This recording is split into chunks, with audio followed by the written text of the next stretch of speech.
Bismillahirrahmanirrahim. Assalamualaikum warahmatullahi wabarakatuh. Rabbi shrah li sadri wa yassir li amri wahlul 'uqdatam min lisani yafqahu qawli. Alhamdulillahirabbil alamin, nahmaduhu wa nasta'inuhu wa nastaghfiruh wa na'udzubillahi min shururi anfusina wa min sayyiati a'malina, may yahdihillahu fala mudhillalah wa man yudhlil fala hadiyalah. Hamdan wa syukranillah. Pada kali ini kita akan mempelajari mengenai fikih dan usul fikih untuk bertemakan yakni perspektif fikih dan usul fikih mengenai pengambilan wakaf oleh ahli waris. Jadi ini menjadi keresahan. Banyak sekali kejadian seperti ini di Indonesia. Jadi ahli waris itu menuntut balik tanah yang sudah diwakafkan oleh orang tua si waris itu. Jadi langsung saja kita menuju pembahasan kita. Untuk apa sih itu wakaf? Jadi wakaf menurut bahasa itu al-waqf yang berartikan menahan. Dan menurut istilah yaitu penahanan harta yang sudah diambil dan itu banyak manfaatnya. Nah, itu namanya wakaf. Dan untuk dasar-dasar hukumnya sudah dijelaskan dalam surat Al-Baqarah ayat 267 yang berbunyi Bismillahirrahmanirrahim. Ya ayyuhalladzina amanattaqu min thayyibati ma kasabtum wa mimma akhrajalakum minal ardi wala yatamamul khabisa minhu ilal akhir.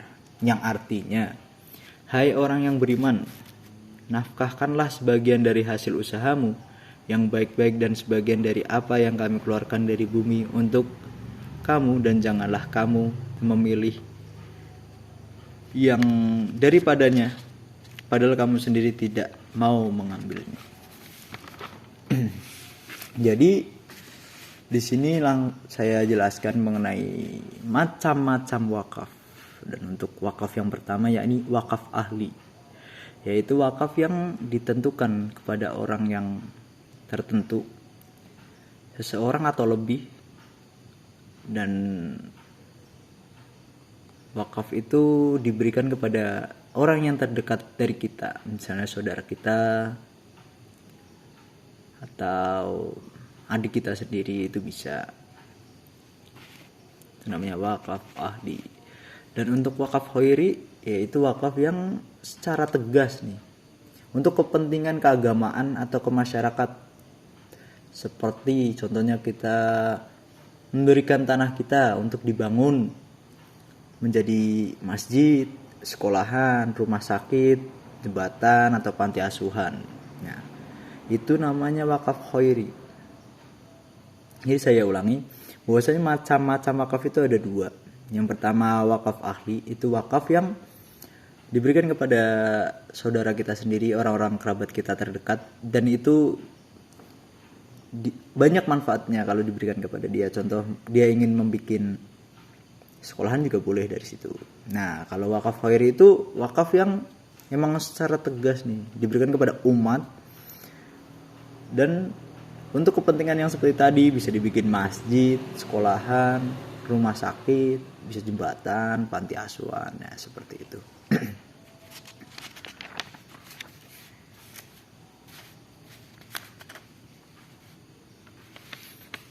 Nah, langsung kita menuju rukun dan syarat wakaf. Untuk rukunnya dulu. Rukunnya yakni pertama ada yang mewakafkan dulu wakifnya.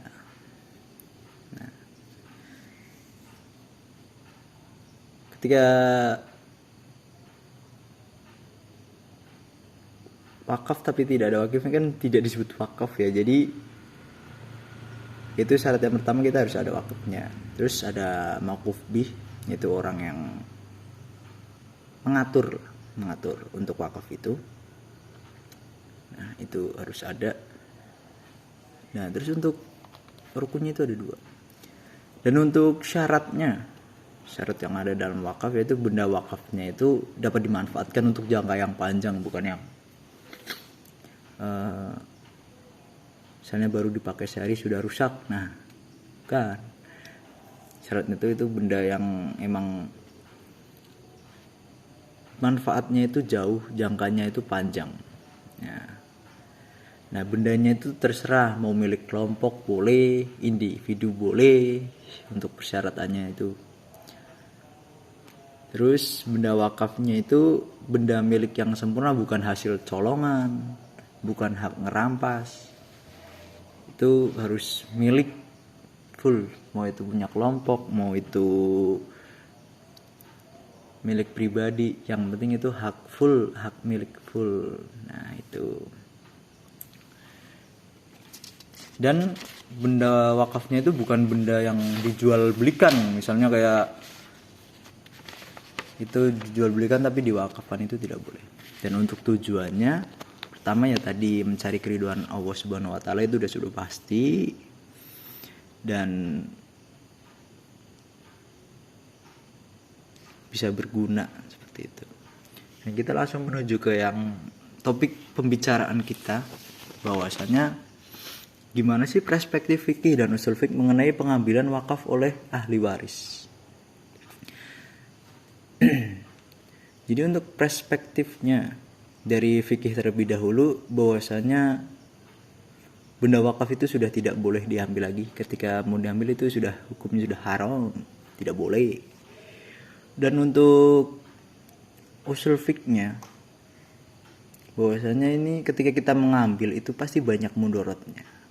Maka dari itu di fikihnya dan hasilnya dari pada akhir antara usul fikih dan fikih itu, ketika ahli waris ingin mengambil itu hukumnya haram, tidak diperbolehkan. Karena di Indonesia pun sudah ada badan yang mengurus wakaf itu sendiri, dan sudah tertera di dalam undang-undang. Dan di dalam undang-undang itu ketika ahli waris ingin mengambil itu sudah ada denda sekitar 500 juta. Jadi memang tidak boleh untuk kita mengambil wakaf yang sudah diberikan, karena terlalu banyak mudaratnya. Contoh simpelnya, ketika si tanah wakaf itu sudah diwakafkan dan sudah terbangun di situ, semisal panti asuhan, itu akan lebih banyak mudaratnya. Nanti anak panti asuhannya mau taruh di mana, siapa yang akan melanjutkan untuk membina mereka, untuk membimbing mereka, seperti itu. Jadi ketika ahli waris itu ingin mengambil, otomatis sudah tidak boleh dan haram, karena banyak sekali mudaratnya. Apalagi contoh ketika sudah dibangun jembatan di situ, tapi ahli warisnya itu malah ingin mengambil lagi. Akhirnya tadi yang sudah ada di situ menjadi sengketa. Apa yang jembatan yang sudah jadi harus diulang lagi, harus muter lagi, harus dihancurkan lagi. Lebih banyak mudaratnya daripada manfaatnya. Jadi dalam usul fikih pun sudah tidak boleh karena mudaratnya terlalu banyak. Dari fikih juga dijelaskan bahwa itu sudah haram. Di pemerintahan pun itu sudah tidak boleh, sudah dilindungi oleh undang-undang. Jadi seperti itu. Untuk kesimpulannya dari saya sendiri, ketika ingin mengambil tanah yang sudah diwakafkan, lebih baik tidak usah, lebih baik diurungkan saja niatnya, karena sudah terlalu banyak mudaratnya ketika kita ingin mengambil tanah itu. Walaupun posisi terpepet pun, bagaimana caranya pun lebih baik tidak usah, karena sudah terlalu banyak mudaratnya dan sudah dilindungi juga oleh pemerintah. Jadi mungkin cukup dari saya penjelasan mengenai perspektif fikih dan usul fikih mengenai pengambilan wakaf oleh ahli waris ini. Jazakumullah khairan. Usikum wa ya nafsi. Assalamualaikum warahmatullahi wabarakatuh.